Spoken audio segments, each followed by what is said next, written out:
Welcome, in front of me is a VIVO V50 and today I'll show you how you can boot this device into recovery mode. So to get started, you'll want to hold your power button and the volume up to bring up boot options and then select power off to turn it off. When the device turns off, hold power button and volume up again and immediately let go of the power button when you feel the vibration, which indicates the device booting up. This will take you to Fastboot Mode, and from here, using volume buttons, specifically volume down, you want to select recovery mode, and when it's selected, press power button to confirm it. And this will now redirect us to the recovery mode, in which we'll have a couple options like format data and wipe cache partition.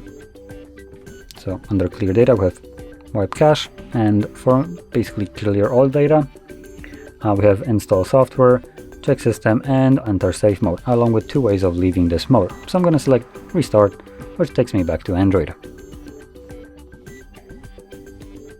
And as you can see, we are now back in Android.